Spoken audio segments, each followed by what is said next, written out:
안녕하세요, 올라포트입니다. 렌즈 리뷰 영상으로 찾아왔는데요. 오늘 소개해드릴 렌즈는 후지필름 X마운트 유저분들의 바이블 같은 렌즈, 그리고 가장 많은 분들이 궁금하시다고 제게 리뷰를 해달라고 요청을 해주셨던 짜잔! 시그마의 1850 f2.8 표준 줌 렌즈입니다.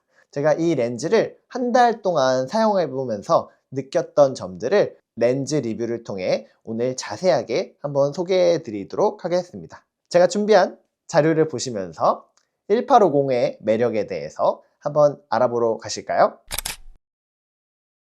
자료로 넘어왔습니다. 처음부터 되게 좀 압도적인 느낌이 들죠? 그러면 본격적으로 시그마 1850f2.8 DCDN 컨템포러리 렌즈 리뷰를 시작해 볼게요. 시청해 주시기 전에 구독과 좋아요, 알림 설정 한 번씩 꼭 부탁드리겠습니다. 표준 줌렌즈의 시작입니다. 시그마 후지필름 X마운트에 사용할 수 있는 7개의 렌즈를 시리즈로 연재하고 있는데요. 이번 달에는 1850f2.8 DCDN 컨템포러리를 진행하고 있고요. 과거에는 이제 56mm, 30mm, 그리고 지난달에 1018mm f2.8 줌렌즈까지 완료를 했습니다. 왼쪽에 보이시는 사진은 이번에 1850 렌즈를 가지고 충남 서산에 가서 일몰, 해질녘을 촬영을 했던 사진이에요. 이 렌즈에 주목할 만한 특징으로 3가지를 꼽아봤습니다. 첫 번째는 넓은 범위를 커버할 수 있는 표준 화각의 줌이라는 건데요.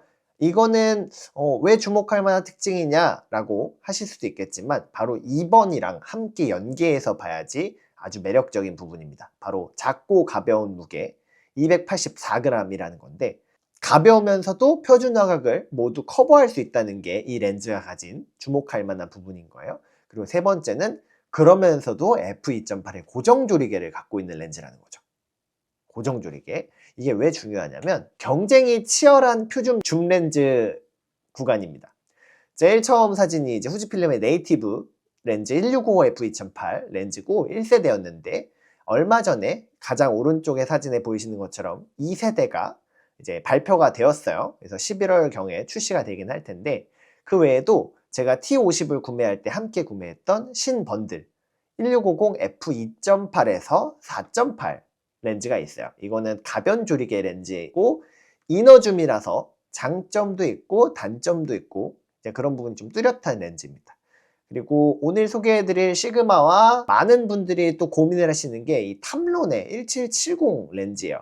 왜냐면 이게 화각상으로는 더 좋잖아요. 18보다는 17 1mm 더 넓고 50보다는 70까지 소화할 수 있고 또 f2.8이라는 매력이 있어서 많은 분들이 어떤 걸 선택할지 고민을 하고 계시는 그런 치열한 렌즈 구간인데요. 왼쪽에는 1850의 사진이 있고 이 표로 한번 정리를 해봤습니다. 지금 1850 시그마 렌즈가 가장 왼쪽에 빨간색 테이블 테두리가 둘러져 있고 1770 탐론이랑 한번 살펴보면 최소 초점 거리가 시그마가 좀 더 유리한 점이 있죠.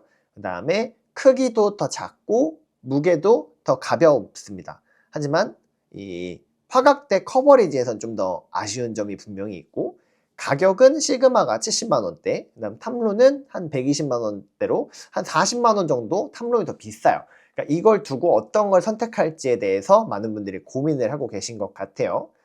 제가 한 가지 좀 포인트로 보고 있는 이 표현에 있어서는 시그마는 7매고 나머지 렌즈들은 특히 탐론은 9매입니다. 그래서 이 부분까지는 탐론이 9매가 조금 더 매력적인 렌즈라고도 생각이 들긴 해요. 그러면 이 1850의 스펙에 대해서 좀 더 자세하게 알아볼게요. 일단 초점 거리는 1850이고 그 다음 최소 초점 거리가 광각일 때는 12.1cm로 가깝고 망원일 때는 30cm입니다. 고정이에요. 30cm 정도가. 이번에 새롭게 바뀌는 165 f2.8 마크2 후지필름의 렌즈가 광각부터 망원까지 모두 최소 초점 거리가 30으로 나온 것 같더라고요. 그런 거에 비하면 이 광각에서 초점 거리가 짧다는 게 굉장히 이 1850 시그마 렌즈의 매력인 것 같아요. 근데 조리개 날개 매수는 지난번에 1018 렌즈처럼 7매라는 게 저는 개인적으로 이 부분이 조금 아쉽습니다. 자, 그리고 카메라 내 렌즈 보정 기능이 이 후지필름 네이티브 렌즈가 아니라 서드 파티 렌즈이기 때문에 비활성화가 돼요. 그래서 회전 현상은 5% 자동으로 막혀 있고, 반대로 이 조리개 설정 버튼 다이얼에서는 이 메뉴가 활성화가 됩니다. 그래서 이 렌즈를 사용하실 때 두 가지 옵션에 대해서 알고 사용하시면 더 좋을 것 같아요. 이 카메라랑 이 소프트웨어적으로 자동으로 렌즈 보정 옵션이 활성화가 안 되다 보니까 이 나머지 부분들은 소프트웨어를 통해서 좀 적용을 해 나가셔야 되는데, 왼쪽이 라이트룸에서 보정하기 전이고 오른쪽이 라이트룸에서 프로필 교정을 선택한 후입니다. 사진을 보시면 이게 무슨 차이가 있니? 라고 하실 수도 있는데, 교정 전이 좀 더 사진이 안쪽으로 오목하게 들어간 느낌이에요. 그리고 교정 후는 볼록하게 이 주제가 조금 튀어나온다고 해야 될까요? 그런 차이점이 있고, 비네팅은 이 렌즈는 그렇게 막 눈에 뚜렷한 부분은 아니었고, 양 사이드 측면을 보시면 조금씩 이 교정을 후하면 커팅해서 날아가는 부분들이 있습니다. 조금 미세하게 분명히 있어요. 그래서 이런 차이점이 있다는 게 이 렌즈의 카메라 내 렌즈 기능 보정이 비활성화됨으로써 소프트웨어 보정을 할 때 변경이 되는 지점이라는 거 설명을 드릴게요. 렌즈 구성도입니다. 구성도는 10군 13매인데요. 이 SLD 렌즈 파란색이 1매가 들어갔고, 비구면 렌즈는 3매가 들어갔습니다. 코팅 방식은 슈퍼 멀티 레이어 코팅, 이거 항상 시그마에서 들어가는 코팅 그대로 사용이 됐고, 포커싱 방식은 이너포커스가 들어갔어요. 모터는 스태핑 모터입니다. 이 가벼운 렌즈고, 가벼운 렌즈군을 AF로 쓰는 방식이기 때문에 AF를 추적하고 초점을 잡는 데 있어서는 소음도 적고, 그다음에 꽤 빠른 신속성을 느낄 수가 있었어요. 렌즈 디자인입니다. 디자인 저 지금 들고 있는데, 조리개 링 없어요. 그 다음에 AF, MF 전환 스위치도 없습니다. 뭔가 아무것도 없이 되게 매트하고 깔끔하지만 반대로 좀 심심한 느낌도 좀 있는데요. 앞부분이 줌링이에요. 줌링이 앞에 있고요. 그 다음에 뒤쪽이 초점링 순서로 배치가 되어 있어서 일반적으로 제가 쓰던 혹은 손에 익었던 것과는 좀 다소 배치의 차이가 있었던 부분이에요. 그리고 손떨림 방지는 없습니다. 그래서 디자인은 이렇게 살펴보시면 될 것 같고, 망원으로 갈수록 경통이 튀어나오는 구조입니다. 그래서 18mm일 때 다 들어가고요. 다 들어가고, 50mm일 때 제일 많이 튀어나오는데 이 정도 튀어나옵니다. 그래서 느낌적으로만 좀 가져가시면 될 것 같고, 이게 너무 애초부터 작다 보니까 튀어나와도 그렇게 막 엄청 튀어나온 것 같진 또 않아요. 렌즈 무게는 제가 무게 저울로 앞캡, 뒷캡 다 뗐을 때 284g이 나왔고요. 그 다음에 가장 중요한 마운트 했을 때 후드도 끼우고 전면 캡도 끼우고 배터리 메모리 카드 다 끼운 상태가 760g입니다. 그래서 800g이 안 되는 정도로 T50이랑 마운트 했을 때 사용하실 수가 있어요. 이게 1kg가 안 되면 체감상으로는 큰 차이가 안 느껴지실 수도 있겠지만, 그래도 장시간 사용했을 때에는 이 손목이나 이런 데 부담은 그렇게 크게 가기에는 무리가 없는 무게의 밸런스를 가지고 있고요. 크기는 길이가 76.8mm, 그다음 직경은 61.6mm입니다. T50이랑 물렸을 때는 이 밸런스가 조금 긴 느낌이에요. 렌즈가 좀 길게 나가는 느낌? 바디가 좀 워낙 작다 보니까 그런 느낌이 좀 들었습니다. 최소 초점 거리는 지금은 이게 제가 50mm로 했을 때 최대 망원일 때 30cm인 최소 초점 거리로 이 꽃을 찍고 있는 모습인데요. 실제로 광각일 땐 더 가까이 가실 수 있습니다. 근데 가까이 가도 손떨림 보정에 있어서 접사까지 찍기에는 흔들리더라고요. 그래서 흔들리지 않게 찍기가 쉽지 않았어요. 이 꽃이 이 AF-S로 맞춰놓고 초점을 어디로 잡느냐에 따라서 전체가 이 꽃잎이 또 암술 수술이 또 디테일하게 나올 수도 있고, 잘못 잡으면 다 날아갈 수가 있어서 최소 초점 거리 촬영은 가능하지만 이 심도를 내 마음대로 표현하고 그다음에 촬영을 완벽하게 하는 데 있어서는 손떨림이 없기 때문에 저는 조금 어려웠습니다, 개인적으로. MTF 차트인데요. 이거 좀 궁금해 하시는 분들이 있어서 차트를 조금 설명을 드려보면, 왼쪽이 18mm일 때고요. 그다음 오른쪽이 망원일 때예요. 그래서 빨간색이 이 콘트라스트 대비, 빨간색이 명암 대비거든요. 이 대비적으로 있어서는 확실히 망원일 때가 전체적으로 수치가 좋아요. 더 좋은데, 그래도 1라인에 완벽하게 붙지는 않아서 한 단계는 조금 떨어지는 면이 있고, 그러면서 왼쪽에서 오른쪽으로 그래프가 넘어갈수록 0이 중앙부, 그 다음에 7.5로 갈수록 주변부, 그 다음 가장 끝으로 갈수록 극주변부로 사진에서 보면 중심 기준으로 대각선으로 멀어지는 건데 망원일 때가 더 콘트라스트가 좋았고 그 다음에 녹색 선은 해상력이거든요.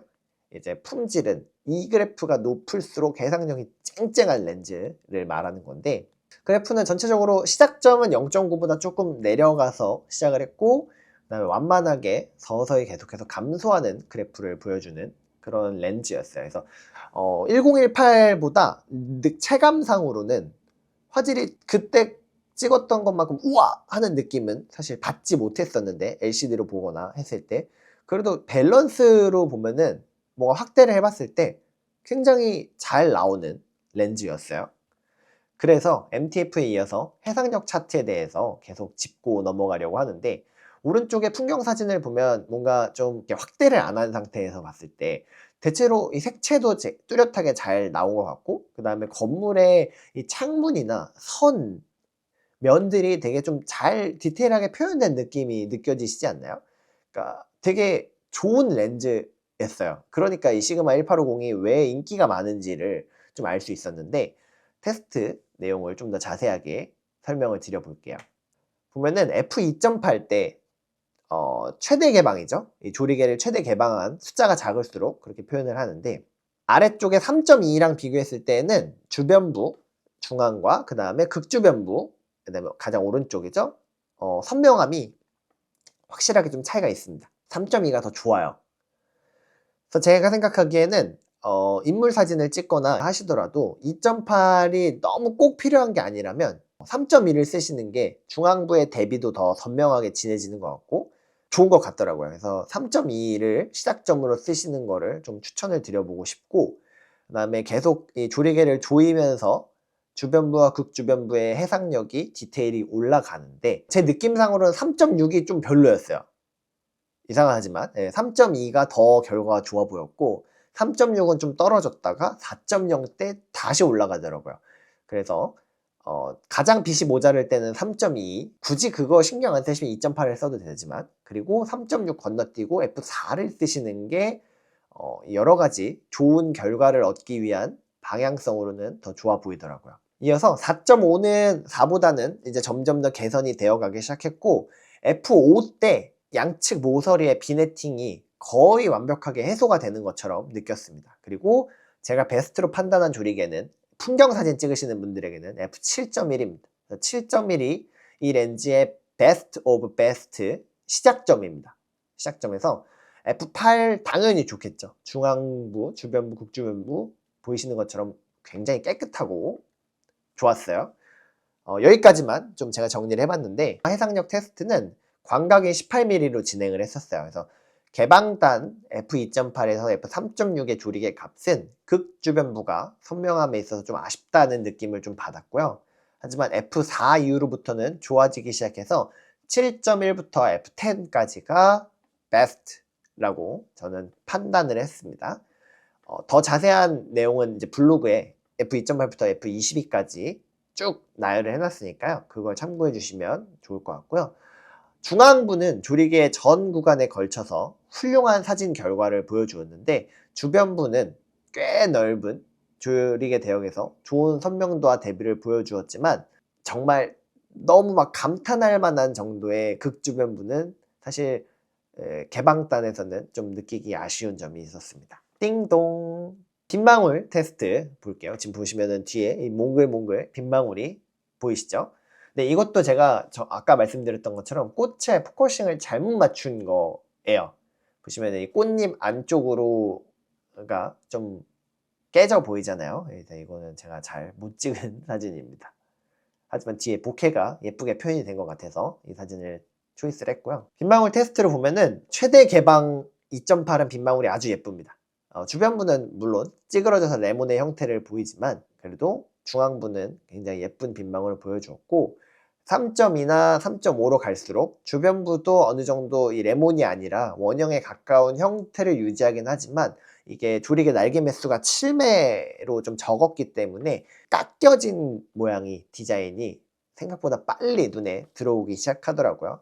그래서 표현이 제일 예쁜 건 2.8보다 오히려 3.2가 좋긴 한데 연사큰이 조금 느껴지더라. 그래서 3.2, 3.5 올라갈수록 점점 더 이 다각형이라는 게 눈에 선명하게 보이더라고요.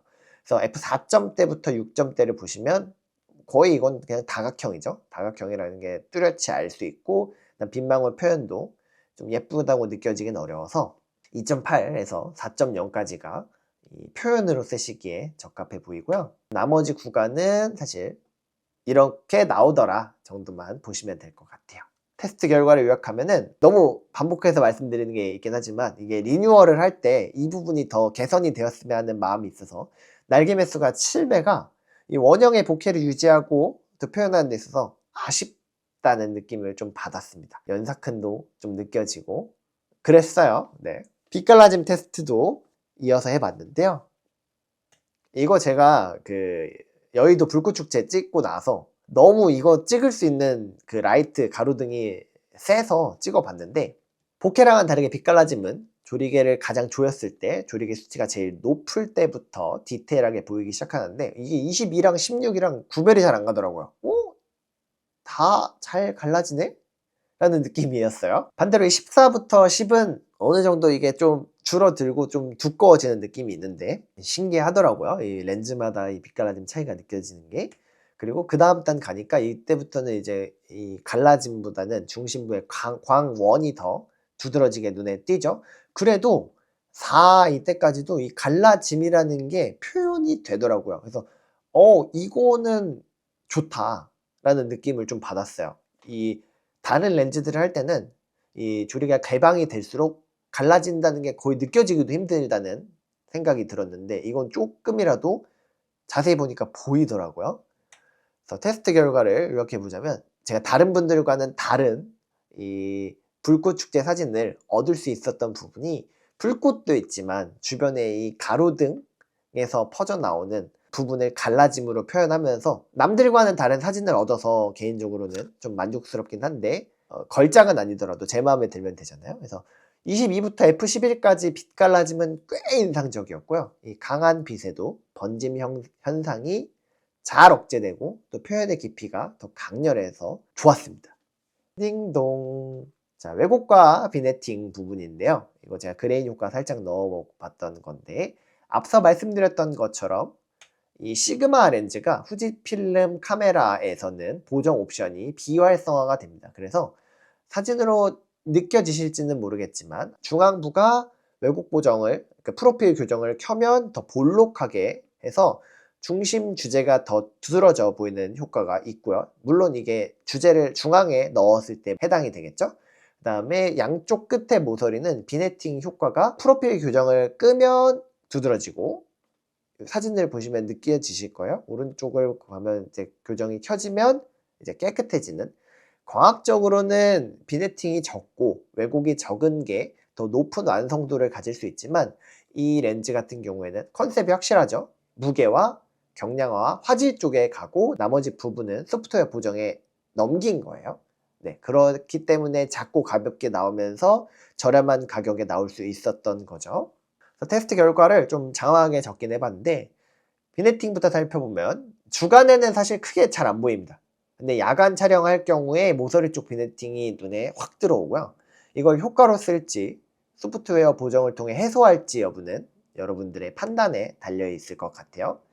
이 렌즈는 처음부터 화질과 표현에 집중하고 왜곡과 비네팅은 소프트웨어 프로그램을 통해 해결하도록 의도가 된 렌즈입니다. 한편 왜곡에 대한 부분은 프로필 교정을 사용했을 때 사진의 중앙 부분이 볼록해지면서 위로 솟는 듯한 느낌을 줘서 주제가 더 부각되는 느낌을 받았고요. 뭔가 이 수면 아래에 있던 것을 수면 위로 끌어올려서 더 집중도 있게 사진을 바라보고 감상할 수 있게끔 해주는 효과가 있더라고요. 여기까지가 이 테스트했던 내용이고요. 자, 그럼 샘플 사진 이어서 보고 넘어갈게요. 저는 샘플 사진 보고 나타나도록 하겠습니다.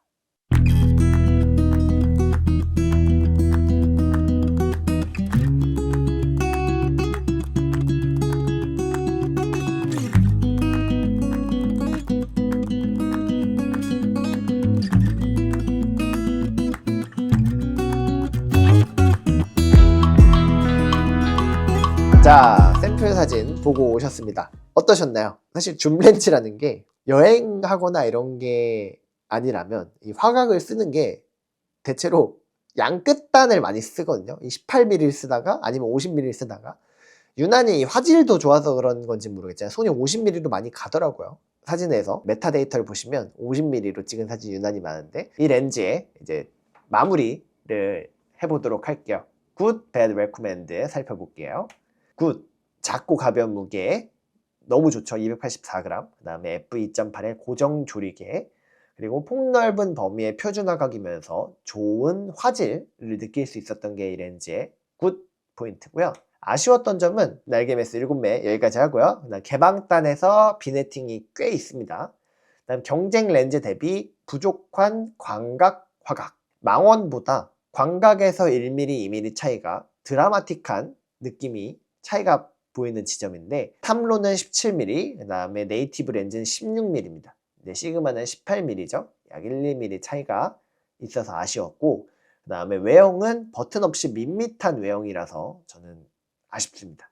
그래서 빨리 이 시리즈가 2세대로 리뉴얼이 돼서 나왔으면 좋겠는데 리뉴얼 안 해도 좋은 렌즈이면서 생각보다 인기가 너무 많아서 굳이 2세대 마크2를 낼 동인이 사실 없을 것 같기도 해요. 자, 추천은 역시 단 하나의 렌즈만 필요하신 분들에게 이 표준 줌렌즈 1850을 추천하고 싶어요.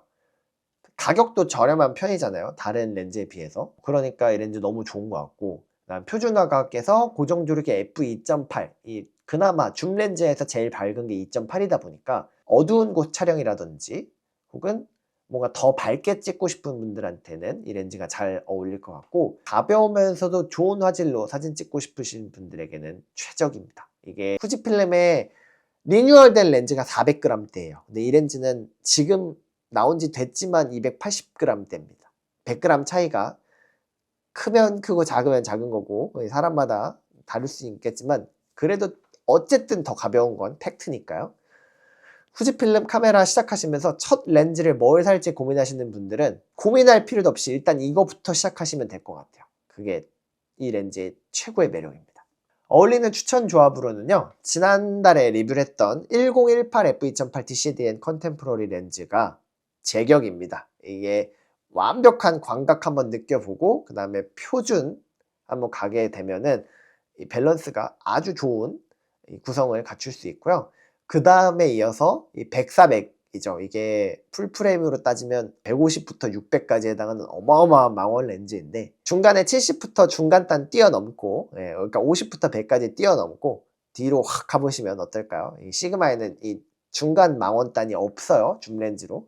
그래서 그것도 나왔으면 좋겠지만 이렇게 한번 써보시는 건 어떨지라고 제안을 드려보고 싶습니다. 총평은 그래도 오랜만에 4점대의 기록이 나왔어요. 그래서 작고 가벼움 만점, 해상력과 가격은 별 4개, 해상력은 최고급 렌즈를 써본 느낌으로서 조금 내려가니까, 디자인과 표현력은 3.5를 줬습니다. 더 자세한 리뷰와 샘플 사진은 제 블로그에 1850 리뷰 풀 버전을 참고하시면 좋을 것 같습니다. 자, 이렇게 시그마의 1850 f2.8 렌즈에 대해서 오늘 제 리뷰를 통해서 좀 자세하게 설명을 드렸는데요. 최근에 후지필름에서 1655 f2.8 마크2 렌즈가 나오면서 이 시그마 1850과의 이 경쟁 구도가 점점 더 치열해질 것 같습니다. 아무래도 약간 취향의 영역이라서 어떤 렌즈를 선택하실지는 조금 더 나에게 맞는 렌즈를 고민하신 후에 구매하시는 게 좋을 것 같아요. 그러면 시청해주셔서 너무 감사드리고요. 저는 다음 영상에서 더 재미있는 소식으로 찾아뵙도록 하겠습니다. 시청해주셔서 고맙습니다.